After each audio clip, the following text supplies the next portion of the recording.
Open line ಬಿಟ್ಟರೆ track maintenance ಯಾರು ಅಂತಲೇ ಯಾರಿಗೂ ಗೊತ್ತಿಲ್ಲ. ನೀವು ಹೋಗಿ ಒಂದು ಅಕೌಂಟ್ ಸೆಕ್ಷನ್ ಅಲ್ಲಿ ಹೋಗಿ ಕೇಳಿ ಅಥವಾ DPO ಆಫೀಸಲ್ಲಿ ಹೋಗಿ ಕೇಳಿ, ಟ್ರ್ಯಾಕ್ ಮೇಂಟೈನರ್ ಅಂದ್ರೆ ಈ ಟ್ರ್ಯಾಕ್ ಅಲ್ಲಿ ಕೆಲಸ ಮಾಡ್ತಾರೆ ಅಂತ ಗೊತ್ತಿರ್ಬೋದು. ಯಾಕೆಂದ್ರೆ ಹಿಂದೆ ಎಲ್ಲ ಅವ್ರನ್ನ ಗ್ಯಾಂಗ್ ಮ್ಯಾನ್ ಅಂತ ಇದ್ರು. ಗ್ಯಾಂಗ್ ಮ್ಯಾನ್ ಅಂದ್ರೆ ಏನು ಅಂತಂದ್ರೆ ಒಂದು ಗ್ಯಾಂಗ್ ಅಲ್ಲಿ 10 ಜನ ಇರ್ತಾರೆ, ಅವ್ರಿಗೆ ಗ್ಯಾಂಗ್ ಮ್ಯಾನ್ ಅಂತ ಕರೀತಾರೆ. ಈಗ ಏನಾಗಿದೆ, ಟ್ರ್ಯಾಕ್ ಮೇಂಟೆನೆನ್ಸ್ ಅಂತ ಕರೆದಿದ್ದಾರೆ, ಟ್ರ್ಯಾಕ್ ಅಲ್ಲಿ ಕೆಲಸ ಮಾಡ್ತಾರೆ ಅಂತ. ಆದ್ರೆ ಈ ಟ್ರ್ಯಾಕ್ ಮೇಂಟೆನೆನ್ಸ್ಗಳು ಡೇ ಅಂಡ್ ನೈಟ್ ಕೆಲಸ ಮಾಡ್ತಾರೆ. ಒಂದು ಈ ಮೊದಲೆಲ್ಲ ಎಲ್ಲ ಮ್ಯಾನ್ಯುಯಲ್ ಪ್ಯಾಕಿಂಗ್ ಇತ್ತು, ಈಗ ಮ್ಯಾನ್ಯುಯಲ್ ಜೊತೆಗೆ ಮಿಷಿನ್ ಪ್ಯಾಕಿಂಗು ಸಹ ಬಂದಿದೆ. ಆದರೆ ನಾ ಹೇಳ್ತೀನಿ, ರೈಲ್ವೆ ಬೋರ್ಡ್ ಮಿನಿಸ್ಟ್ರು ಸಹ ಟ್ರ್ಯಾಕ್ ಮೇಂಟೆನೆನ್ಸ್ ಏನು ಕೆಲಸ ಮಾಡ್ತಾರೆ ಅಂತಲೇ ಗೊತ್ತಿಲ್ಲ. ಅರ್ಥ ಆಯ್ತಾ? ಸೊ ರೈಲ್ವೆ ಮತ್ತು ನಮ್ಮ GM ಸರ್ ಸೋಮೇಶ್ವರ ರೈಲ್ವೆ ಅವ್ರುಗಳಿಗೆ ಸ್ವಲ್ಪ, ಯಾಕೆಂದ್ರೆ ಅವರು ಬೀಟ್ಗೆ ಬಂದು ಟ್ರ್ಯಾಕ್ ಮೇಂಟೆನೆನ್ಸ್ ಏನು ಕೆಲಸ ಮಾಡ್ತಾರೆ ಅಂತ ಅರ್ಥಕೊಂಡು ಆಮೇಲಿಂದ ನೀವು ಸಮಸ್ಯೆ ಎಲ್ಲ ಕೇಳಿ ಒಂದಿಷ್ಟು ಏನೋ ಗುಣಮಟ್ಟವಾದ ಕಾರ್ಯಕ್ರಮಗಳನ್ನ ಮಾಡಿಕೊಟ್ರು ಅವರು. ಆದರೆ ಆಮೇಲಿಂದ ಬಂದವರು ಏನೋ ಒಂದು ಏನೋ ಟ್ರ್ಯಾಕ್ ಮೇಂಟೆನೆನ್ಸ್ ಮಾತಾಡ್ಸೋಣ. ಮೊನ್ನೆ ರಾಹುಲ್ ಗಾಂಧಿ ಏನೋ ಡೆಲ್ಲಿಲಿ ಏನೋ ಮೀಟಿಂಗ್ ಏನೋ ಮಾಡಿದ್ರು. ತಕ್ಷಣ ನಮ್ಮ ರೈಲ್ವೆ ಮಿನಿಸ್ಟ್ರು ಒಬ್ಬರು ಟ್ರ್ಯಾಕ್ ಮೇಂಟೆನೆನ್ಸ್ ಮಾತಾಡಿಸಿದ್ರು. ಅಷ್ಟೇ ಹೊರತುವೆ ಏನು ಗುಣಮಟ್ಟದ ಕಾರ್ಯಕ್ರಮಗಳನ್ನ ಟ್ರ್ಯಾಕ್ ಮೇಂಟೈನರ್ಗೆ ಹಾಕೊಂಡಿದ್ದಾರೆ ಅದು ಮುಖ್ಯ. ನಮ್ಮ ಟ್ರ್ಯಾಕ್ ಮೇಂಟೈನರ್ನ ಜೊತೆ ಕೂತ್ಕೊಂಡು ಊಟ ಮಾಡಿಬಿಟ್ರೆ ಅದು ದೊಡ್ಡಸ್ಕೆ ಅಲ್ಲ. ಅರ್ಥ ಆಯ್ತಾ? ಅವರ ಪ್ರಾಬ್ಲಮ್ ಏನು ಅಂತ ತಿಳ್ಕೊಂಡು ಅವ್ರ ಪ್ರಾಬ್ಲಮ್ನ ಇವಾಗ ನೀವು ಬೇಕಾದಷ್ಟು ಇದರಲ್ಲಿ ಕೊಟ್ಟಿದ್ದೀರಿ, ಯಾವುದು ನಿಮ್ಮ ಪಾಂಪ್ಲೆಟಲ್ಲಿ ಕೊಟ್ಟಿದ್ದೀರಿ. LDCE ಮಾಡಬೇಕು, 4200 GB ಟ್ರ್ಯಾಕ್ ಮೇಂಟೆನೆನ್ಸ್ ಗ್ಯಾಂಗ್ ಮೇಂಟೈನ್ಗಳಿಗೆ ಮಾಡಬೇಕು ಅಂತ ಹೇಳಿರಿ. ನಮ್ದು ಹಾರ್ಡ್ ವರ್ಕ್ ಅಲವೆನ್ಸು ಇವೆಲ್ಲನೂ ಬೇಕಾದಷ್ಟು ಒಂದು 10-12 ಏನೋ ಬೇಡಿಕೆಗಳನ್ನ ನೀವು ಇಟ್ಟಿದ್ದೀರಿ. ಇದನ್ನು ಅವರು ಸಾಲ್ವ್ ಮಾಡಿದಾಗ ಅವರು ನಿಜವಾದ ಏನೋ ನಮ್ಮ ಮೇಲಧಿಕಾರಿಗಳು ಹಾಗೂ ನಮ್ಮ ರೈಲ್ವೆ ಮಿನಿಸ್ಟ್ರು ಅಂತ ನಾವು ಹೇಳ್ಬೋದು.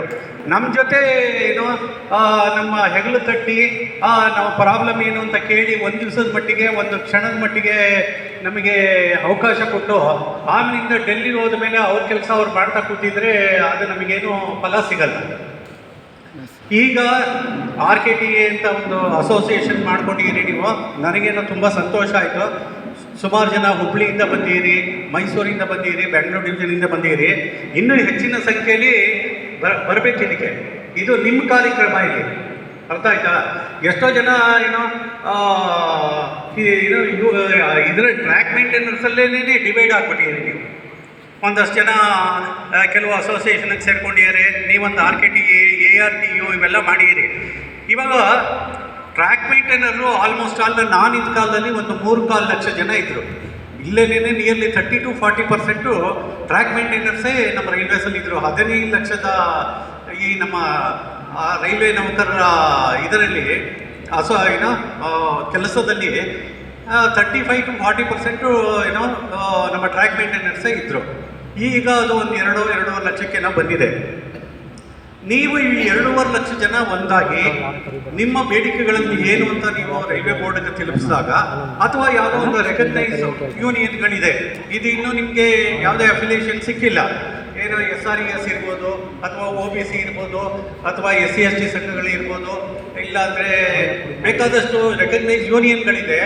ಅವರು ನಿಮ್ಮನ್ನು ರೆಪ್ರೆಸೆಂಟ್ ಮಾಡಬೇಕು. ನಿಮ್ಮ ಏನೋ ನೋವು, ನಿಮ್ಮ ಪ್ರಾಬ್ಲಮ್ಸ್ ಏನಿದೆಯೋ ಅದಕ್ಕೆ ಸಾಥ್ ಕೊಡಬೇಕು. ಈಗ ನಾನು ಕೇಳಿಬಿಟ್ಟೆ ಡಿಸೆಂಬರಲ್ಲಿ ಏನೋ ಎಲೆಕ್ಷನ್ ಇದೆ ಅಂತ. ಎಲೆಕ್ಷನ್ ಟೈಮಲ್ಲಿ ಏನೋ ಎಲ್ಲರೂ ಬಂದು ನಿಮ್ಮನ್ನು ಏನೋ ಮಾತಾಡಿಸ್ತಾರೆ, ಟ್ರ್ಯಾಕ್ ಮೇಂಟೆನೆನ್ಸ್ ಬಗ್ಗೆ 4 ಮಾತಾಡ್ತಾರೆ. ಆಮೇಲಿಂದ ಎಲೆಕ್ಷನ್ ಆದಮೇಲೆ ಮಾಮೂಲಿ ನಮ್ಮ ಜನರಲ್ ಎಲೆಕ್ಷನ್ ಆದಂಗೆ, ಏನೋ ವಿಧಾನಸಭೆ ಲೋಕಸಭೆ ಎಲೆಕ್ಷನ್ ಆದಂಗೆ, ಆ ಟೈಮಲ್ಲಿ ಏನೋ ಜನಗಳಿಗೆ ಭಾಳ ಬೇಡಿಕೆ. ಎಲೆಕ್ಷನ್ ಆದಮೇಲೆ ನಾನು ಯಾರೋ ನೀನು ಯಾರೋ ಅದು ಆಗಬಾರ್ದು. ಇದು ಯಾಕೆ ಅಂತಂದರೆ ನಿಮ್ಮಲ್ಲೇ ಒಬ್ಬ ಟ್ರ್ಯಾಕ್ ಮೇಂಟೈನಲ್ಲಿ ಒಬ್ಬ ರೈಲ್ವೆ ಬೋರ್ಡ್ ಲೆವೆಲಲ್ಲಿ ಮಾತಾಡೋಂಗಿದ್ರೆ, ಝೋನಲ್ ಲೆವೆಲಲ್ಲಿ ಮಾತಾಡೋಂಗಿದ್ರೆ, ಮತ್ತು ಡಿವಿಷನ್ ಲೆವೆಲಲ್ಲಿ ಮಾತಾಡೋಂಗಿದ್ರೆ ಆಗ ನಿಮ್ಮ ಸಮಸ್ಯೆ ಏನು ಅಂತ ಈಸಿಯಾಗಿ ಹೇಳ್ಬೋದು. ಅರ್ಥ ಆಯ್ತಾ? ಒಂದು ಸಂಸಾರದಲ್ಲಿ ಅಲ್ಲಿ ತಾಪತ್ರೆ ಏನು ಅಂದರೆ ತಾಯಿಗೆ ಗೊತ್ತಿರುತ್ತೆ, ಅಂದರೆ ಹೆಂಡತಿಗೆ ಗೊತ್ತಿರುತ್ತೆ, ಅಂತ ಗಂಡನಿಗೆ ಗೊತ್ತಿರುತ್ತೆ. ಅವ್ರು ಬಿಟ್ಟು ಪಕ್ಕದ ಮನೆಯವರು ಮಾತಾಡಿದ್ರೆ ಅದರಿಂದ ಏನೂ ಪ್ರಯೋಜನ ಆಗಲ್ಲ. ಇವ್ರಿಗಿದೆ ಈ ಥರ ಕಾಯಿಲೆ ಇದೀರಿ, ಆಮೇಲಿಂದ ಇವರಿಗೆ ಪಕ್ಕದ ಮನೆಯವರಿಗೆ ಇಂಥ ಸಮಸ್ಯೆ ಇದೆ ರೀ ಅಂತ ಅವ್ರು ಹೇಳೋಕ್ಕಿಂತ ನಮ್ಮ ಸಮಸ್ಯೆಗಳನ್ನು ನಾವೇನೇನೆ ರೈಲ್ವೆ ಬೋರ್ಡ್ ಚೇರ್ಮನ್ನು, ರೈಲ್ವೆ ಬೋರ್ಡು ಡೈರೆಕ್ಟ್ರು, ಆ್ಯಕ್ಚುಲಿ ನನಗೆ ಹುಷಾರಿಲ್ಲ ಏನೋ ನೀವು ಕರೆದ್ರಲ್ಲ ಅಂತ ಸ್ವಲ್ಪ ಸಮಯ ಮಾಡ್ಕೊಂಡು ಬಂದೆ. ನನಗೆ ಲಿವರ್ ಪ್ರಾಬ್ಲಮ್ ಇದೆ. ಸೊ ಈ ಸಮಸ್ಯೆಗಳನ್ನೆಲ್ಲನೂ ಇದು ಏನೋ ಮೇಲ್ಮಟ್ಟಕ್ಕೆ ತಲುಪಬೇಕಾದ್ರೆ ನಮ್ಮಲ್ಲಿರತಕ್ಕಂಥ ಟ್ರ್ಯಾಕ್ ಮೇಂಟೈನರ್ಗಳು ಅದು ಹೆಂಗಿರಬೇಕು ಅಂತಂದರೆ, ಕೀಮನ್ ಸಮಸ್ಯೆ ಹೇಳೋಕ್ಕೆ ಒಬ್ಬ ಇರಬೇಕು, ಮೇಸ್ತ್ರಿ ಸಮಸ್ಯೆ ಹೇಳೋಕ್ಕೆ ಒಬ್ಬರು ಇರಬೇಕು, ಗೇಟ್ ಒಂದು ಸಮಸ್ಯೆ ಹೇಳೋಕ್ಕೆ ಒಬ್ಬರು ಇರಬೇಕು, ಆಮೇಲಿಂದ ಟ್ರ್ಯಾಕ್ ಮೇಂಟೈನರ್ ಸಮಸ್ಯೆ ಹೇಳೋಕ್ಕೆ ಒಬ್ಬರು ಇರಬೇಕು. ಆಗ ಏನಾಗುತ್ತೆ ಅಂತಂದರೆ ಏನೋ ನಿಮ್ಮ ಪ್ರಾಬ್ಲಮ್ಸ್ ಏನಿದೆ ಅಂದರೆ ನೀವು ತೊಂದರೆಗಳಿಗೇನಿದೆ ಏನೋ ಸೆಕ್ಷನ್ನಲ್ಲಿ ಅಥವಾ ನೀವು ಅನುಭವಿಸ್ತಾ ಇರೋ ತೊಂದರೆಗಳನ್ನ ಈಸಿಯಾಗಿ ರೈಲ್ವೆ ಬೋರ್ಡ್ ಲೆವೆಲಲ್ಲಿ ಮುಟ್ಟಿಸ್ಬೋದು. ನೋಡಿ, ನಾನು ಎಷ್ಟೋ ಸಲ ನೀವುಗಳು ಮೇಲಧಿಕಾರಿಗಳು ನನಗೆ ಮಹೇಶ ಮತ್ತು ಪ್ರಭು ಇವರಿಬ್ಬರುಗಳು ಮಹೇಶ ಇವಾಗೆಲ್ಲ ಸಿಗ್ತಾ ಇಲ್ಲ ನನಗೆ, ಬಟ್ ಪ್ರಭು ಅಂತೂ ನನಗೆ ವೀಕ್ಲಿ ಒನ್ಸ್ ನನಗೆ ಫೋನ್ ಮಾಡ್ತಿರ್ತಾನೆ. ಮಹೇಶ ಅವನ ಎಲ್ಲ ಝೋನಲ್ ಲೆವೆಲಲ್ಲಿ ಏನೋ ಕೆಲಸ ಮಾಡ್ತಾ ಇರ್ಬೋದೇನೋ, ಬಟ್ ಮಾತಾಡ್ತಿರ್ತಾನೆ. ಬಟ್ ಪ್ರಭು ಅಂತೂ ನನಗೆ ವೀಕ್ಲಿ ವಾರಕ್ಕೊಂದ್ಸಲಿ ನನಗೆ ಸರ್ ಈ ಥರ ಲೆಟರ್ ಬರ್ಕೊಡಿ, ಅದಕ್ಕೆ ಲೆಟರ್ ಬರ್ಕೊಡಿ, ಇದಕ್ಕೆ ಲೆಟರ್ ಬರ್ಕೊಡಿ, ಇಂಥ ಸಮಸ್ಯೆಗೆ ಏನು ಮಾಡಬೇಕು ಅಂತ ನನಗೆ ಕೇಳ್ತಿರ್ತಾನೆ. ನೀವುಗಳು ಏನೋ ಯಾವ್ದಾರ ಮಿನಿಸ್ಟ್ರು ಅಥವಾ ಇವಾಗ ನಮ್ಮ ಕನ್ನಡದಲ್ಲೇ ಸೋಮಣ್ಣ ಮಿನಿಸ್ಟ್ರು ಬಂದಿದ್ದಾರೆ, ಸ್ಟೇಟ್ ಮಿನಿಸ್ಟ್ರು. ಸೊ ಇವಾಗ ನೀವು ನಮ್ಮ ಬೇಡಿಕೆಗಳು ಏನಿದೆಯೋ ಅವ್ರ ಹತ್ರ ಕ್ಲೀನಾಗಿ ಮಾತಾಡ್ಬೋದು. ಯಾರೇ ಕೇಳಿದ್ರು ಏನು ಅಂತಂದರೆ, ಸರ್ ನಾನು 6 ಕಿಲೋಮೀಟ್ರ್ ಹೋಗ್ತೀನಿ, 6 ಕಿಲೋಮೀಟ್ರ್ ಹೋದ್ಮೇಲೆ ವಾಪಸ್ ಬರಲ್ವ ನೀವು? ಎಷ್ಟು ಕಿಲೋಮೀಟ್ರ್ ಆಯ್ತು ಅವಾಗ? 12 ಕಿಲೋಮೀಟ್ರ್ ನೀವು ಪೆಟ್ರೋಲ್ ಡ್ಯೂಟಿ ಮಾಡ್ತಾ ಇರೋದು. ನೀವು ಯಾರೇ ಕೇಳಿದ್ರೆ, ಸರ್ ನಾನು 6 ಕಿಲೋಮೀಟ್ರ್ ಹೋಗ್ಬೇಕು ಸರ್, ನಾನು 6 ಕಿಲೋಮೀಟ್ರ್. ನಿಮ್ಮ ಬೇಡಿಕೆಗಳಲ್ಲೂ ಅದನ್ನು ಬರೆದಿರಿ. ನಿಮ್ಮ ಬೇಡಿಕೆಗಳಲ್ಲೂ ಏನಿದೆ ಅಂದರೆ, ಕೀಮನ್ನು 6 ಕಿಲೋಮೀಟ್ರ್ ಹೋಗ್ತಾನೆ, ಪೆಟ್ರೋಲ್ ಮನ್ನು 6 ಕಿಲೋಮೀಟ್ರ್ ಹೋಗ್ತಾನೆ ಅಂತ ವಾಪಸ್ ಬರಬೇಕಲ್ಲ. ಇವಾಗ ಪೆಟ್ರೋಲ್ ಮನ್ ಆದರೆ 4 ಸಲ ಓಡಾಡಬೇಕು. ನೈಟ್ ಪೆಟ್ರೋಲ್ ಮನ್ಗಳಾದರೆ 4 ಸಲ ಅಂದರೆ ಅವಾಗ ಎಷ್ಟು ಕಿಲೋಮೀಟ್ರ್ ಆಯಿತು? ಮತ್ತು ನಾನು 6 ಕಿಲೋಮೀಟ್ರ್ ಪೆಟ್ರೋಲಿಂಗ್ ಮಾಡ್ತೀನಿ ಸರ್ ಅಂದರೆ ಅವರು 6 ಕಿಲೋಮೀಟ್ರ್ ಏನು ಮಹಾ ಕಷ್ಟ ಅಂತಂತಾರೆ. 6 ಕಿಲೋಮೀಟ್ರಲ್ಲಿ ನೀವು ಏನು ಮಾಡಬೇಕು ಅಂತಂದರೆ, ನಿಮಗೆ ಟ್ರ್ಯಾಕಿಗೆ ಸಂಬಂಧಪಟ್ಟ ಟೂಲ್ಸನ್ನೆಲ್ಲ ಹೊತ್ಕೊಂಡು ಹೋಗ್ಬೇಕು. ಅದು ಒಂದು 15ರಿಂದ 18 kg ಆಗುತ್ತೆ. ಅದ್ರ ಜೊತೆಗೆ ನಿಮ್ಮ ಊಟ, ನೀರಿನ ಬಾಟ್ಲು 1 ಲೀಟ್ರ್ ನೀರು ತೊಗೊಂಡೋದ್ರೆ ಸಾಕಾಗುತ್ತಾ? ಕೆಲವು ಕಡೆ ಅಂತೂ ನೀರೇ ಇರಲ್ಲ. ಕೆಲವು ಏನೋ ಸೆಕ್ಷನ್ಗಳಲ್ಲಿ ಇವಾಗ ಹಿಂದೂಪುರ, ನಾಗಸಮುದ್ರ ಆ ಕಡೆ ಎಲ್ಲ, ಪೆನ್ಕೊಂಡ ಕಡೆ ಎಲ್ಲ ಹೋದರೆ, ಯಾಕೆಂದರೆ ನಾನು ಅಲ್ಲೆಲ್ಲ ಕೆಲಸ ಮಾಡಿದ್ದೀನಿ PW ಆಗಿ. ಸೊ ಆ ಕಡೆ ಎಲ್ಲ ನೀರೇ ಇರಲ್ಲ. ನೀರನ್ನು ಎತ್ಕೊಂಡು ಹೋಗೋದೇ ದೊಡ್ಡ ಸಮಸ್ಯೆ ಆವಾಗ. ಆಮೇಲಿಂದ ಈ ಇನ್ನೊಂದು ಏನು ಅಂತಂದರೆ, ಈ 182, 19 ಅಂದರೆ 24, 29, 28 ಅಲ್ವಾ, 4 ಗ್ರೇಡ್ಗಳನ್ನು ನಿಮಗೆ ಮಾಡಿದ್ದಾರೆ. ಇದರಲ್ಲಿ ಏನಾಗಿದೆ ಅಂತಂದರೆ, ಈಕ್ವಲ್ ಆಗಿ ಡಿಸ್ಟ್ರಿಬ್ಯೂಟ್ ಮಾಡಿಲ್ಲ. 10 ಗ್ಯಾಂಗ್ ಇದ್ದರೆ 10 ಗ್ಯಾಂಗಿಗೆ ಮೇಟ್ಗಳೇ ಇಲ್ಲ. ಒಂದು ಕಡೆ 3 ಜನ ಇದ್ದಾರೆ, 4 ಜನ ಇದ್ದಾರೆ. ಈ 18, 19, 24 ಇದು ಕೀಮನ್ ಡ್ಯೂಟಿ ಮಾಡಿ ಅಂತ ಹೇಳ್ತಾರೆ.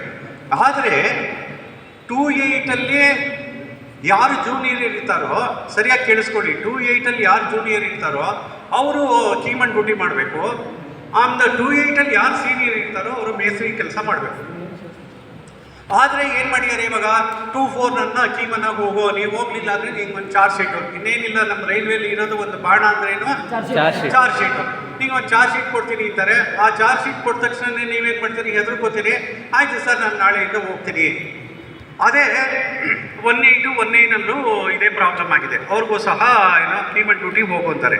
ನಾವು ಹೋಗೋಣ, ನಾವು ಬಂದಿರೋದೇ ಟ್ರ್ಯಾಕಲ್ಲಿ ಕೆಲಸ ಮಾಡೋಕ್ಕೆ, ಟ್ರ್ಯಾಕ್ ಡ್ಯೂಟಿ ಮಾಡೋಣ. ಆದರೆ ಅಫಿಷಿಯೇಟಿಂಗ್ ಅಲೋಯನ್ಸ್ ಅಂತ ನಿಮಗೆ ಕೊಡಬೇಕಾಗತ್ತೆ. ಸೊ ಇದನ್ನು ನಾನು ನಮ್ಮ ಪ್ರಭು ಮಹೇಶ ಫೋನ್ ಮಾಡಿದಾಗ, ನೋಡ್ರಪ್ಪ ನಿಮಗೆ ಅಫಿಷಿಯೇಟಿಂಗ್ ಅಲೋಯನ್ಸ್ ಕೊಡಬೇಕು. ಯಾಕೆಂದರೆ ಲೋಯರ್ ಗ್ರೇಡ್ ಇಲ್ಲೇ OBC ಪದಾಧಿಕಾರಿಗಳು ಇದ್ದಾರೆ, ಅವ್ರಿಗೆಲ್ಲ ಅದು ಗೊತ್ತಿರುತ್ತೆ. ಯಾರು ಇವಾಗ ಲೋಯರ್ ಗ್ರೇಡ್ ಇರೋವಂಥ ವ್ಯಕ್ತಿ ಹೈಯರ್ ಗ್ರೇಡ್ ಕೆಲಸ ಮಾಡಿದಾಗ ಅವ್ರಿಗೆ ಅಫಿಷಿಯೇಟಿಂಗ್ ಅಲೋಯನ್ಸ್ ಅಂತ ಕೊಡ್ತಾರೆ.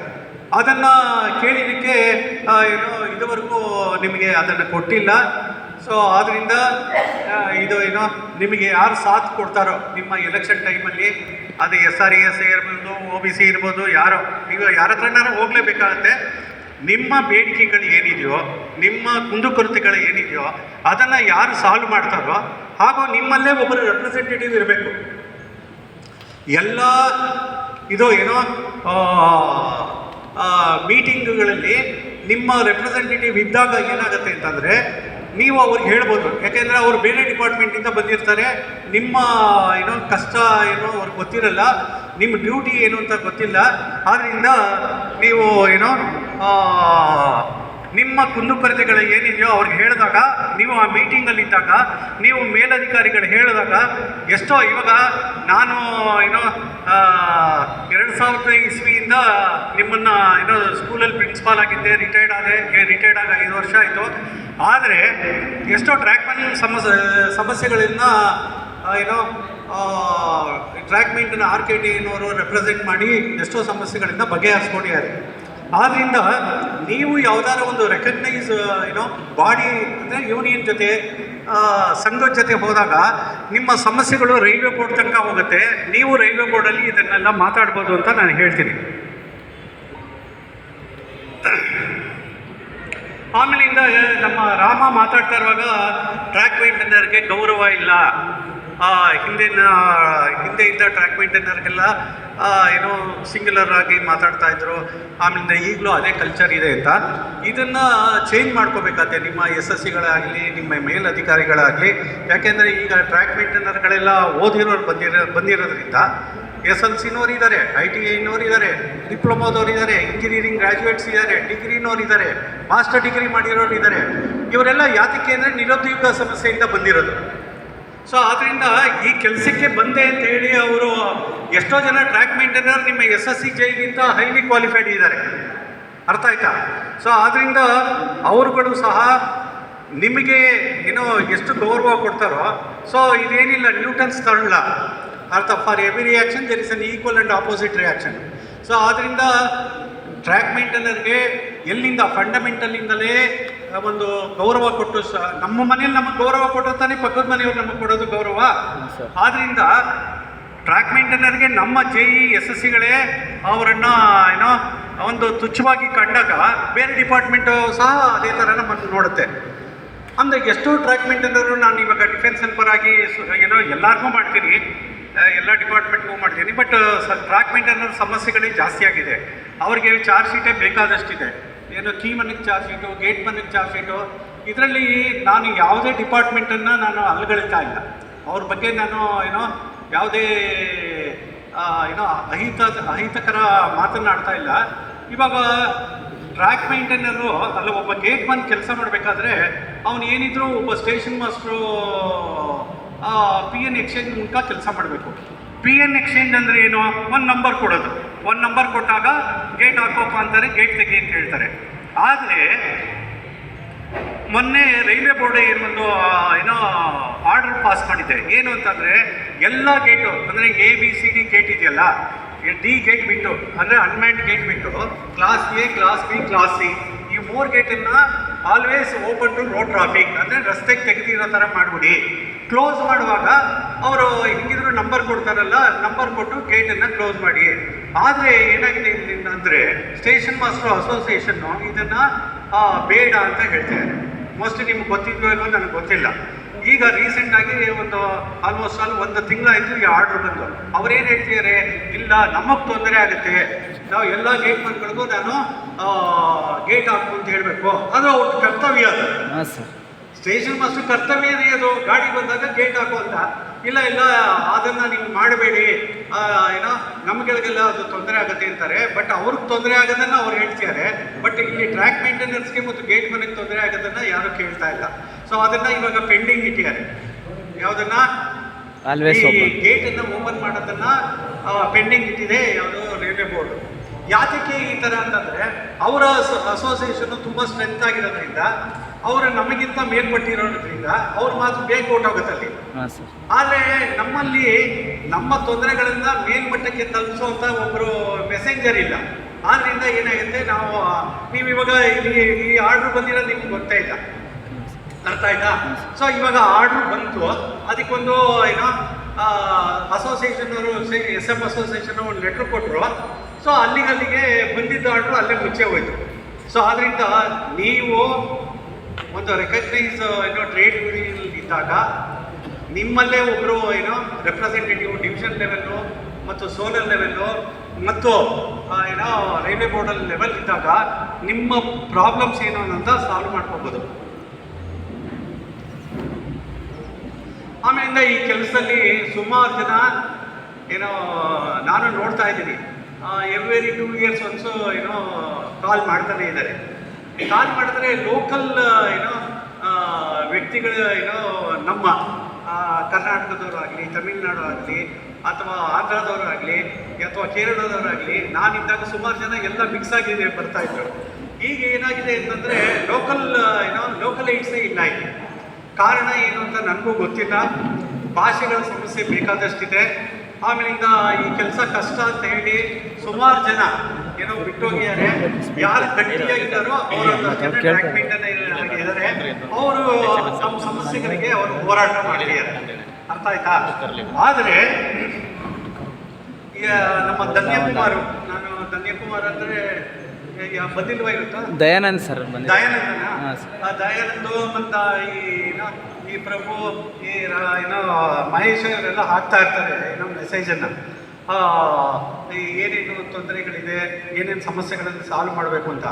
ಆದರೆ ಅವರು ರೆಪ್ರೆಸೆಂಟ್ ಮಾಡೋದು ಅವರ ಬರೀ ವಾಟ್ಸಪ್ಪಲ್ಲಿ ಅವರಷ್ಟೇ 4-5 ಜನ, ಒಂದು 8-10 ಜನ ಮಾಡಿದ್ರೆ ಸಾಕಾಗಲ್ಲ. ಇದಕ್ಕೆ ನೀವು ಸಹ ನಿಮ್ಮ ಪ್ರಾಬ್ಲಮ್ಗೆ ನೀವು ಅವ್ರ ಜೊತೆ ಸಹಕರಿಸಬೇಕು. ಅರ್ಥ ಆಯ್ತಾ? ಸೊ ಈ ರೀತಿ ನಿಮ್ಮನ್ನೇ ಒಗ್ಗಟ್ಟಿದ್ದು ಆಮೇಲಿಂದ ನಿಮ್ಮ ಹಿರಿಯರ ಜೊತೆ ಇವಾಗ ಒಂದು ಕಡೆಲ್ಲ OBC-ನವ್ರು ಬಂದಿದ್ದಾರೆ, ಕೆಲವು ಯೂನಿಯನ್ ಚೀಫ್ ಮಿನಿಸ್ಟರ್ ಇಂಥವರೆಲ್ಲ ಬಂದಿದ್ದಾರೆ. ಇಂಥವ್ರನ್ನೆಲ್ಲ ನೀವು ಕನ್ಸಲ್ಟ್ ಮಾಡಿ ನಿಮ್ಮ ಬೇಡಿಕೆಗಳು ಏನಿದೆಯೋ ಅಂತ ಹೇಳಿದ್ರೆ ಅವರು ಮೇಲ್ಮಟ್ಟಕ್ಕೆ ಅವರು ನಿಮ್ಮ ಜೊತೆನೇ ಕರ್ಕೊಂಡೋಗಿ ತಲುಪಿಸೋವಂಥ ಮಾಡ್ತಾರೆ. ಇವಾಗ ನಿಮಗೊಂದು ಬೆಸ್ಟು ಅವಕಾಶ ಏನು ಅಂತಂದರೆ, ನಮ್ಮ ಕನ್ನಡದವರೇ ಸ್ಟೇಟ್ ರೈಲ್ವೆ ಮಿನಿಸ್ಟರ್ ಆಗಿರೋದ್ರಿಂದ ನೀವು ಈಸಿಯಾಗಿ ನೀವು ಅವರನ್ನು ಅಪ್ರೋಚ್ ಮಾಡ್ಬೋದು. ಮಾಡಿ ನಿಮ್ಮ ಕುಂದುಕೊರತೆಗಳು ಏನಿದೆಯೋ ಅದನ್ನೆಲ್ಲ ಇವಾಗ ಇದೇ ಬೆಸ್ಟ್ ಟೈಮ್ ಸಾಲ್ವ್ ಮಾಡ್ಕೋಬೋದು. ಇವಾಗ ಇದನ್ನು ಬಿಟ್ಟರೆ ಮುಂದೆ ನಿಮಗೆ ಕಷ್ಟ ಆಗುತ್ತೆ. ಮಹಿಳಾ ಟ್ರ್ಯಾಕ್ ಮೇಂಟೈನರ್ನ ಆದಷ್ಟು ಸೌಲಭ್ಯ ಕೊಟ್ಟರೆ ಅವರು ಅವ್ರಿಗೆ ರಿಕ್ರೂಟ್ ಮಾಡಲಿ, ಇಲ್ಲಾಂದರೆ ಮಾಡೋದು ಬೇಡ ಅಂತ ನಾನು ಹೇಳ್ತೀನಿ. ನೋಡಿ, ಇದು ಹೇಗಾಗಿದೆ ಅಂತಂದರೆ, ಈ ಒಂದು ಫಿಲಮ್ ತೆಗೆದಾಗ ಆ ಫಿಲಮಲ್ಲಿ ಏನಾಗುತ್ತೆ ಅಂತಂದರೆ ಆದರೆ ಹಿಂದೆ ಕೆಲಸ ಯಾರು ಮಾಡಿದ್ದಾರೆ ಆ ಫಿಲಮ್ಗೆ ಬೇಕಾದಷ್ಟು ನೋಡಿ, ಡೈರೆಕ್ಟರ್ ಇರ್ತಾರೆ, ಹಾರ್ಡ್ವೇರ್ ಇರ್ತಾರೆ, ಮೇಕಪ್ ಇರ್ತಾರೆ, ವಿಡಿಯೋಗ್ರಾಫರ್ ಇರ್ತಾರೆ, ಆಮೇಲೆ ಲೈಟ್ ಬಾಯ್ ಇರ್ತಾರೆ. ಸೊ ಇವರೆಲ್ಲ ಬೇಕಾದಷ್ಟು ಇನ್ನೂ ಸಹ ನಮಗೆ ಗೊತ್ತಾಗೋದು ಯಾರನ್ನ ದರ್ಶನ ಇನ್ನೊಮ್ಮೆ ಸುದೀಪ ಇಲ್ಲ ಅಂತಂದ್ರೆ ಇವಾಗ ಯಾರ್ಯಾರು ಗೊತ್ತಿಲ್ಲ. ನಮ್ಮದು ರಾಜ್ಕುಮಾರ್, ಅನಂತ್. ಸೊ ಈ ಥರ ಈ ಕಾಲದ ಹೀರೋ ದುನಿಯಾಗಳು ಆಮೇಲೆ ವಿಲನ್ಗಳು ಯಾರ್ಯಾರು ಇರ್ತಾರೆ. ಸೊ ಟ್ರ್ಯಾಕ್ ಮೇಂಟೈನರ್ನು ಅಷ್ಟೇ ತೆರೆಗೆ ಹಿಂದೆ ನೀವು ಕೆಲಸ ಮಾಡೋದು, ಯಾರಿಗೂ ನೀವು ಕಾಣಿಸಲ್ಲ. ತೆರೆಗೆ ಮುಂದೆ ಕೆಲಸ ಮಾಡೋದು ಯಾರು? ಫ್ರಂಟ್ ಲೈನ್ ತೆರೆ ಮುಂದೆ ಅಂತಂದ್ರೆ ಪಬ್ಲಿಕ್ಕಿಗೆ ಕಾಣುವಂಥದ್ದು ಯಾರು? Front line, station master, guard, ಆಮೇಲೆ RPF ಸ್ಟಾಫು, DT. ಸೊ ಪಬ್ಲಿಕ್ಕಿಗೆ ಈಸಿಯಾಗಿ ಅವರೆಲ್ಲರೂ ಗೊತ್ತಾಗ್ತಾರೆ ಪಾಯಿಂಟ್ಸ್ ಮಾಡಿ. ಸೊ ಈ ತೆರೆ ಹಿಂದೆ ಕೆಲಸ ಮಾಡಿದವರು ಬೇಕಾದಷ್ಟು ಜನ ಇರ್ತಾರೆ. ತೆರೆಯ ಮುಂದೆ ವೈಟ್ ಕಲರ್ ಜಾಬ್ ಬೇಕಾದ್ರೆ ಕೆಲವೇ ಮಂದಿ ಇರ್ತಾರೆ. ಆದರೆ ಹೆಸರು ಬರೋದು ಯಾರಿಗೆ? ತೆರೆಯ ಮುಂದೆ ಇರೋ ವ್ಯಕ್ತಿಗಳಿಗೆ, ಅಂದರೆ ಹೀರೋಯಿನ್ಗೆ, ವಿಲನ್ಗೆ. ಅವ್ರು ಮಾಡಿದ್ದಪ್ಪ, ಹೀಗೆ ಮಾಡಿದ್ದ ಅಂತ. ಬಟ್ ಆ ಸಿನಿಮಾಗೆ ಎಷ್ಟು ಜನ ಕೆಲಸ ಮಾಡಿರ್ತಾರೆ ತೆರೆ ಹಿಂದೆ, ಅವ್ರು ಯಾರು ಬೆಳಕಿಗೆ ಬರಲ್ಲ, ಹಾಡೇನು ಬರಲ್ಲ. ಅರ್ಥ ಆಯ್ತಾ? ಹಾಡೇನೋ ಚೆನ್ನಾಗಿದೆ ಅಂತ ಹೇಳ್ತೀನಿ, ಹಾಡು ಬಂದಿರೋರು ಚೆನ್ನಾಗಿದೆ ಅಂತ ನೀವು ಏನಾದ್ರು ನೋಡ್ತೀರಾ? ಆಯ್ತಾ? ಅದೇ ರೀತಿ ವಿಡಿಯೋಗ್ರಾಫರ್ ಇರ್ತಾನೆ, ಮೇಕಪ್ ಮ್ಯಾನ್ ಇರ್ತಾನೆ, ಇವರು ಯಾರು ಲೈಟ್ ಬಾಯ್ ಇರ್ತಾರೆ, ಬೇಕಾದಷ್ಟು ಜನ ಒಂದು ಫಿಲಮ್ಗೆ ಬೇಕಾದಷ್ಟು ಜನ ಕೆಲಸ ಮಾಡಿರ್ತಾರೆ. ಆದರೆ ಅವ್ರು ಯಾರು ಬರಲ್ಲ. ತೆರೆಯ ಮುಂದಿನ ವ್ಯಕ್ತಿಗಳು 3 ಜನ 4 ಜನಗಳು ಬರ್ತಾರೆ. ಅದೇ ರೀತಿ ನೀವು ಸಹ ತೆರೆ ಹಿಂದೆ ಕೆಲಸ ಮಾಡೋದು. ಸೊ ನೀವು ಯಾವುದೋ ಹೈಲೈಟ್ಗೆ ಬರ್ತಾ ಇಲ್ಲ. ನೀವು ಹೈಲೈಟ್ಗೆ ಬರಬೇಕು ಅಂತಂದರೆ ನೀವೆಲ್ಲ ಒಟ್ಟಿಗೆ ಸೇರಿ ಪ್ರಯತ್ನ ಪಟ್ಟಾಗ ನೀವು ತೆರೆಯ ಮುಂದೆ ಬರ್ತೀರಿ. ಸೊ ನಾನು ಏನೋ ನಮ್ಮ ಪ್ರಭು ಹೇಳ್ದಂಗೆನೇ ಬೇಕಾದಷ್ಟು ಪುಸ್ತಕಗಳು ಬರ್ತಿದ್ದೀನಿ. ಇವಾಗ ಲೈಫ್ ಆಫ್ ದ ಟ್ರ್ಯಾಕ್ ಮೇಂಟೆನರ್ಸ್ ಅಂತ ಬರೀತಾ ಇದ್ದೀನಿ. ಬಟ್ ಪ್ರಭುಗೆ ಹೇಳಿದೆ, ಓದೋರು ಯಾರಪ್ಪ? ಇವಾಗ ಕನ್ನಡದಲ್ಲಿ ಏನು ಒಂದು ಗ್ಯಾಂಗಲ್ಲಿ ಒಂದು 2-3 ಜನ ಇರ್ಬೋದು. ಓದೋರು ಯಾರಿದ್ದಾರೆ ಈ ಪುಸ್ತಕ ತೊಗೊಂಡು? ಎಷ್ಟೋ ಅಂತ ಕೇಳ್ತಾರೆ. ಆ ಪುಸ್ತಕದ ಬೆಲೆ 400 ರೂಪಾಯಿ ಅಂತಂದರೆ ಒಂದು ಅಂತಾರೆ ಅಂತ ಇಲ್ಲ. ಸೊ ಇದನ್ನು ಬರೆಯೋಕ್ಕೆ ನಾನು ಸುಮಾರು ವರ್ಷದಿಂದ ಸ್ಕೂಲಲ್ಲಿ ಇರೋದು ಹೇಳ್ತಾ ಇದ್ದೀನಿ. ಸೊ ನನಗೆ ಏನೋ ಹಿಂದಿನ ಗ್ಯಾಂಗ್ಮನ್ಗಳು ಏನಿದ್ರು ಅಲ್ಲಿಂದ ಹಿಡಿದು ಟ್ರ್ಯಾಕ್ ವುಮನ್ ಇರ್ಬೋದು, ಇವತ್ತಿನ ಟ್ರ್ಯಾಕ್ ಮೇಂಟೆನರ್ ಹೇಗಿದ್ದಾರೆ, ಅವ್ರ ಸಮಸ್ಯೆ ಏನು, ಎಲ್ಲನೂ ಅದ್ರಲ್ಲಿ ಕವರ್ ಮಾಡಿ. ನನ್ನ ಈ 40 ವರ್ಷದ ರೈಲ್ವೆ ಪಯಣದಲ್ಲಿ 39 ವರ್ಷನೋ 38 ವರ್ಷ ನಾನು ರೈಲ್ವೇಲಿ ಕೆಲಸ ಮಾಡಿದೆ. ಈ 38 ವರ್ಷದಲ್ಲಿ ಟ್ರ್ಯಾಕ್ ಮೇಂಟೆನರ್ನ ಹತ್ತಿರದಿಂದ ನೋಡಿದ್ದು, ಅವ್ರ ಸಮಸ್ಯೆಗಳೇನು, ಕುಂದುಕೊರತೆಗಳೇನು, ಅದರಲ್ಲಿ ಏನು ಫೇಲ್ಯೂರ್ ಆದರೂ, ಯಾವುದು ಏನೋ ಈ ಮುಂದೆ ಅದೇ ನೀವುಗಳೇ ಬಂದಮೇಲೆ 2012 ಆದಮೇಲೆ ನೀವೆಲ್ಲ ಬಂದಿದ್ದು, ಬಂದ ಮೇಲೆ ಏನೇನು ಅಚೀವ್ ಮಾಡಿದ್ದೀರಿ, ಸೊ ಇನ್ನೂ ಏನೇನು ಮಾಡಬೇಕು, ಇದರಲ್ಲಿ ಎಲ್ಲ ಥರನೂ ಕವರ್ ಮಾಡಿದ್ದೀನಿ. ನೋಡಿ, ಒಂದು ಟ್ರೈನಿಗೆ ಎಷ್ಟು ಟ್ರ್ಯಾಕ್ ಸುಭದ್ರತೆ ನಾವು ಅಂದರೆ ಹಿಂಗೆ ಒಂದು ಮನೆಗೆ ಫೌಂಡೇಶನ್ ಎಷ್ಟು ಮುಖ್ಯನೋ ಅದೇ ರೀತಿ ಟ್ರ್ಯಾಕ್ ಮೇಂಟೈನ್ ಇದು ಏನೋ ರೈಲು ಹೊಡಿ ಅಂದರೆ ಟ್ರ್ಯಾಕ್ ಮೇಂಟೈನರು ಅವರು ಸಹ ಅಷ್ಟೇ ಇಂಪಾರ್ಟೆಂಟ್. ಯಾಕೆಂದರೆ ಅವರೇ ಫೌಂಡೇಶನ್. ಅವ್ರು ಇಲ್ಲ ಅಂದರೆ ಟ್ರೈನ್ ಓಡ್ಸೋಕ್ಕಾಗಲ್ಲ. ಆದರೆ ನಮ್ಮ ಏನೋ ಇಲಾಖೆಯಲ್ಲಿ ಏನೋ ಅವ್ರಿಗೆ ಸಲ್ಲಬೇಕಾದಂಥ ಗೌರವ ಸಿಗ್ತಾ ಇಲ್ಲ. ಸುಮ್ಮನೆ ಎಲ್ಲರೂ ಟ್ರ್ಯಾಕ್ ಮೇಂಟೈನರು ಬ್ಯಾಕ್ ಬೋನು ಅಂತ ಹೇಳ್ತಾರೆ. ಬಟ್ ಎಲ್ಲರೂ ಸಹ ಇಲ್ಲಿರೋ ಟ್ರ್ಯಾಕ್ ಮೇಂಟೈನರ್ ಎಲ್ಲ ಬ್ಯಾಕ್ ಬೋನ್ಲೆಸ್. ಆದ್ದರಿಂದ ಸೊ ನೀವೆಲ್ಲ ಒಟ್ಟಾಗಿ ಸೇರಿ ಏನೋ ಒಂದು ಹೋರಾಟ ಮಾಡಿ. ಹೋರಾಟ ಅಂದರೆ ಏನಿಲ್ಲ, ನಿಮ್ಮ ಕುಂದುಕೊರತೆಗಳಿಂದ ಒಂದು ಸರಿಯಾದ ಏನೋ ವ್ಯವಸ್ಥೆ ಇಟ್ಕೊಂಡು ಮಾಡಿದಾಗ ನಿಮಗೆ ಏನೋ ಸಲ್ಲಬೇಕಾಗಿದ್ದಂಥ ಬೇಕಾದಷ್ಟು ಹೇಳಿದ್ರಲ್ಲ, hard work alliance, officiating alliance, convenience alliance, ಕೆಲವೆಲ್ಲ ನಿಮ್ಮ ಹೋರಾಟದಲ್ಲಿ ಕೆಲವೆಲ್ಲ ಮಾಡ್ಕೊಂಡಿದ್ದೀರಿ. ಬಟ್ ಇನ್ನೂ ಬೇಕಾದಷ್ಟು ಕೊಡೋದಿದೆ. ಅದನ್ನು ನಿಮಗೆಲ್ಲ ಸಿಗಲಿ ಅಂತ ನಾನು ಹೇಳ್ತೀನಿ. ಇದು ಮುಖ್ಯವಾಗಿ ಇನ್ನೊಂದು ಏನಾಗಬೇಕಾಗಿದೆ ಅಂದರೆ ಟ್ರಾನ್ಸ್ಪೋರ್ಟೇಷನ್. ನಿನ್ನೆ ತನಕ ಒಂದು ಕೆಲಸ ಹೇಳಿರ್ತಾರೆ, ಬೆಳಿಗ್ಗೆ ಬಂದ ತಕ್ಷಣ ಅಲ್ಲಿಗೆ ಹೊಟ್ಟೋಗೋ ಇಲ್ಲಿಗೆ ಹೊಟ್ಟೋಗೋ ಅಂತ ಹೇಳ್ತಾರೆ. ಆ ಥರ ಹೋದಾಗ ನಿಮ್ಗೆ ಏನಾಗುತ್ತೆ ಅಂದರೆ ನಿಮ್ಮದು ಏನೋ ಕ್ರೋಬಾರ್ ಇರುತ್ತೆ, ಶವಲ್ ಇರುತ್ತೆ, ಬೀಟ್ರಿ ಇರುತ್ತೆ, ಆಮೇಲಿಂದ ಬೇಕಾದಷ್ಟು ನಿಮ್ಮ ಮೆಟೀರಿಯಲ್ಗಳು ಇರುತ್ತೆ. ಇದನ್ನು ಯಾವುದೇ ಟ್ರಾನ್ಸ್ಪೋರ್ಟೇಷನ್ ಸಿಸ್ಟಮು ಒಪ್ಕೊಳ್ಳಲ್ಲ. ಇವನ್ನೆಲ್ಲ ನಾನು ನೋಡಿದ್ದೀನಿ. ಒಂದ್ಸಲಿ ಮದ್ದೂರ ಹತ್ರ ಒಂದು ಮರ ಬಿದ್ದೋಗಿತ್ತು. ಎಲ್ಲರನ್ನೂ ಕರ್ಕೊಂಡು ನಾನು ಹೋದಾಗ ಮೆಟಾಡೋರನ್ನು ನಾನು ಬರೋದಿಲ್ಲ ಸರ್, ಇವೆಲ್ಲ ಹಾಕೊಂಡು ಹೋಗೋದು, ನಾನು 50 ಜನ ಆರಾಮಾಗಿ ಪ್ಯಾಸೆಂಜರ್ ಹಾಕೋಬೋದು ಅಂತ ಹೇಳ್ದ. ಸುಮಾರು ಮೆಟಾಡೋರ್ ನಾನು ನೋಡಿದ್ಮೇಲೆ ಕೊನೆಗೆ ನಾನು ಏನು ಹೇಳಿದೆ, ಸರ್ ನಿನಗೆ ಎಷ್ಟು ಜನ ಪ್ಯಾಸೆಂಜರ್ ದುಡ್ಡು ಬರುತ್ತೋ ಅಷ್ಟು ದುಡ್ಡು ನಾನು ಕೊಡ್ತೀನಿ, ಇವ್ರು 10 ಜನನ ಕರ್ಕೊಂಡೋಗಪ್ಪ ಅಂತೇಳಿ. ಸೊ ಈ ರೀತಿ ಸಮಸ್ಯೆಗಳು ಬೇಕಾದಷ್ಟಿದೆ. ಇಂಥ ಸಮಸ್ಯೆಗಳಿಗೆಲ್ಲ ನೀವು ಏನು ಮಾಡಬೇಕು ಅಂತಂದರೆ, ನಿಮಗೊಂದು ವೆಹಿಕಲ್ ಕೊಟ್ಟಾಗ ನಿಮ್ಗೆ ಏನಾಗುತ್ತೆ ಅಂದರೆ ನಿಮ್ಮ ಟೂಲ್ಸ್ ಎಲ್ಲ ಕ್ಯಾರಿ ಮಾಡ್ಬೋದು.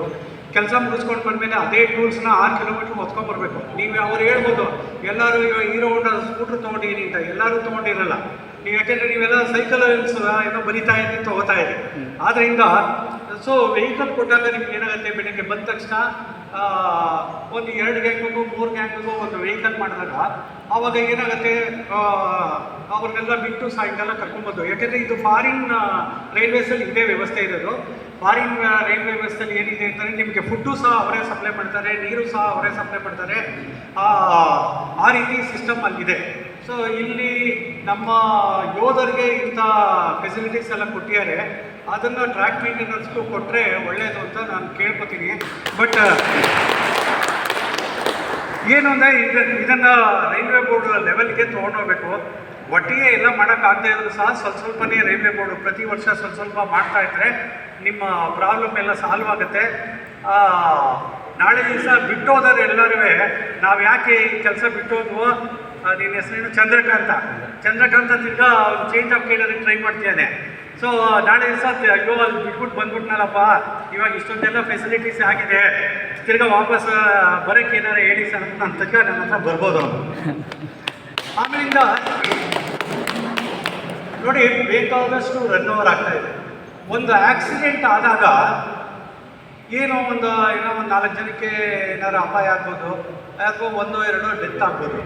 ಆದರೆ ಟ್ರ್ಯಾಕ್ ಮೇಂಟೆನೆನ್ಸ್ ಡೆತ್ ಇದೆಯಲ್ಲ, ಕೀಮನ್ನು ಮತ್ತು ಟ್ರ್ಯಾಕ್ ಮೇಂಟೆನೆನ್ಸು ಅವರ ದುರ್ಮರಣ ಏನಿದೆಯೋ ಅದು ಪ್ಯಾಸೆಂಜರ್ ಟ್ರೈನ್ ಆಕ್ಸಿಡೆಂಟ್ಗಿಂತ ಜಾಸ್ತಿ ಆಗ್ತದೆ. ಸೊ ಇದನ್ನು ನಾನು ಮೊನ್ನೆ RT ತೊಗೊಂಡಾಗ ಅವರೇನೋ 622 ಈ ವರ್ಷ ಆಗಿದೆ ಅಂತ. 622 ಜನ ಟ್ರ್ಯಾಕ್ ಮೇಂಟೈನರ್ಗಳು ವರ್ಷಕ್ಕೆ ದುರ್ಮರಣ ಹೊಂದುವಾಗ ಕೀಮನ್ನು ಕೆಲವು ಕಡೆ ಗೇಟ್ಮನ್ಗಳು ಆಗಿದ್ದಾರೆ, ಜಾಸ್ತಿ ಟ್ರ್ಯಾಕ್ ಮೇಂಟೈನರ್ಗಳು ಆಗಿದ್ದಾರೆ.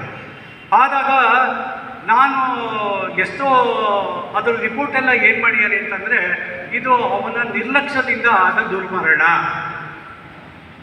ನಿರ್ಲಕ್ಷ್ಯದಿಂದ ಆದ ದುರ್ಮರಣ ಅಂದರೆ ಇವನು ಕೇರ್ ತಗೊಂಡಿಲ್ಲ, ಹಳಿ ಮೇಲೆ ಸರಿಯಾಗಿ ಹೋಗಿಲ್ಲ, ಟ್ರೈನ್ ಬರುವಾಗ ನೋಡಿಲ್ಲ, ಆದ್ದರಿಂದ ಇದು ನಿರ್ಲಕ್ಷ್ಯ ಆಗಿದೆ, ಇದಕ್ಕೆ ಯಾವುದೇ ಥರದ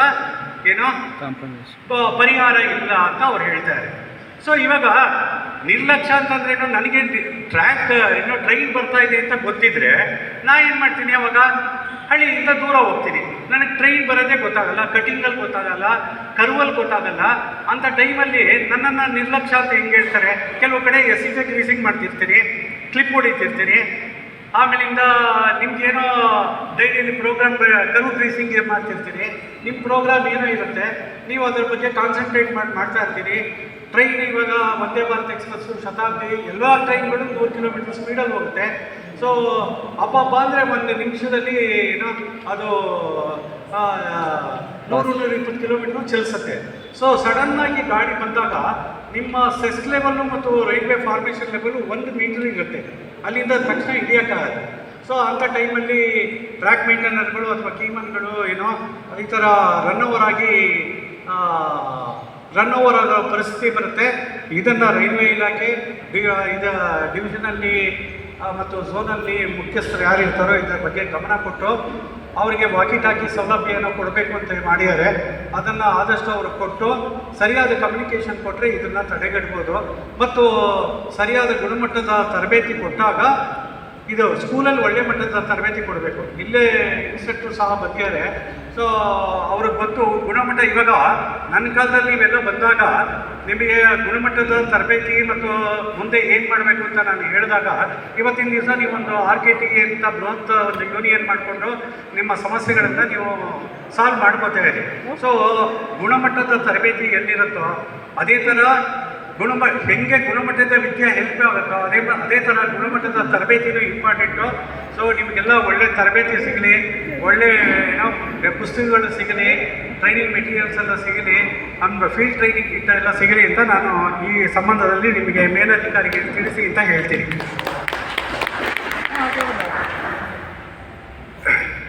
ಬೇಕಾದಷ್ಟು ಜನ ಟ್ರ್ಯಾಕ್ ಮೇಂಟೈನರು ನಮ್ಮ ಮನೆಗೆ ಬರ್ತಿರ್ತಾರೆ. ಸರ್ ನನಗೆ ಡಿಪ್ರೆಷನ್ನು, ಆಮೇಲಿಂದ ಫ್ಯಾಮಿಲಿ ಸಮಸ್ಯೆ ಇದೆ, ಮೇಲಧಿಕಾರಿಗಳ ಹರಾಸ್ಮೆಂಟ್ ಜಾಸ್ತಿ ಆಗಿದೆ, ಏನಾರ ಒಂದು ಲೆಟ್ರ್ ಬರ್ಕೊಡಿ ಸರ್ ಅಂತ. ಇಲ್ಲಿ ಏನಾಗಿದೆ ಅಂತಂದರೆ, ಇಲ್ಲಿ ನಮ್ಮ ಲಕ್ಷ್ಮೀ ಚಂದ್ರಕಾಂತ ಇಲ್ಲಿದ್ದಾನೆ. 1 ವರ್ಷದಿಂದ ಈತ ರೈಲ್ವೆ ಹಾಸ್ಪಿಟಲ್ ಟ್ರೀಟ್ಮೆಂಟ್ ತೊಗೊಳ್ತಾ ಇದೆ.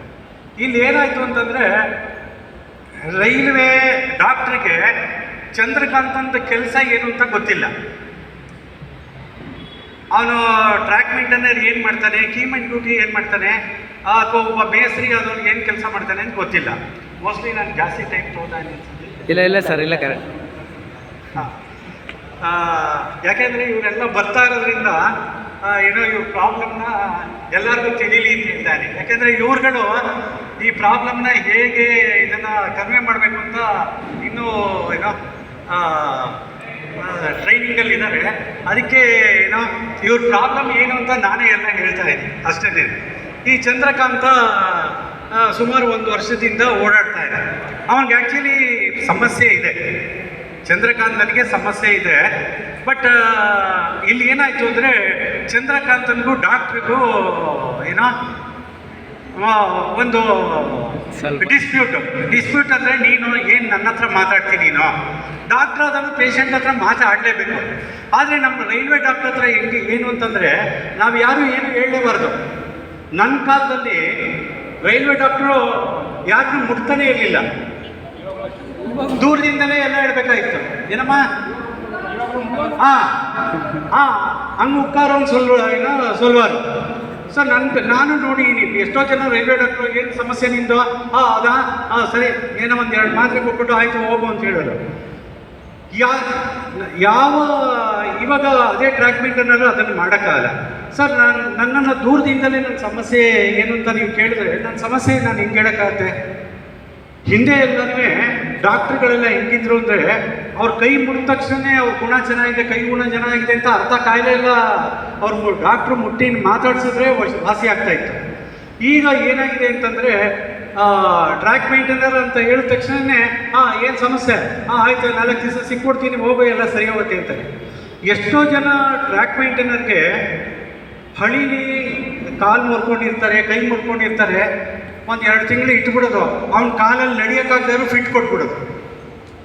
ಅವನು ಸರ್ ನಡೆಯೋಕ್ಕಾಗಲ್ಲ ಅಂದರೆ ಒಂದು ತಿಂಗಳು ಲೈಟ್ ಜಾಬ್ ಮಾಡಿದ್ದೀನಿ, ಅದಾದಮೇಲೆ ನೀನು ಫಿಟ್ ಹೋಗು ಅಂತ. ಸರ್ ನನಗೆ ಎತ್ತಕ್ಕೆ ಆಗಲ್ಲ. ಈ ಥರದ್ದು ಬೇಕಾದಷ್ಟು ಜನ ನಾನು ನೋಡಿದ್ದೀನಿ.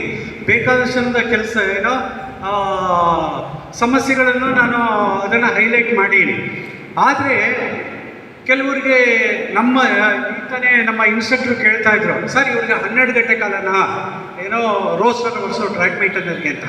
12 ಗಂಟೆ ಅಂದರೆ ಇಲ್ಲಿ ಏನಾಗುತ್ತೆ ಅಂದರೆ ಬೆಳಿಗ್ಗೆ 7 ಗಂಟೆಗೆ ಬಂದರೆ ಅವರು ಸಾಯಂಕಾಲ 5 ಗಂಟೆಗೋ 5:15ಗೋ ಅವ್ರದ್ದು ಡ್ಯೂಟಿ ಮುಗಿಯುತ್ತೆ. ಯಾಕೆಂದರೆ ಅವರು 6 ಕಿಲೋಮೀಟ್ರ್ ನಡ್ಕೊಂಡೋಗಿ ಟೂಲ್ ಬಾಕ್ಸಲ್ಲೆಲ್ಲ ಸಾಮಾನು ಇಡಬೇಕಲ್ಲ.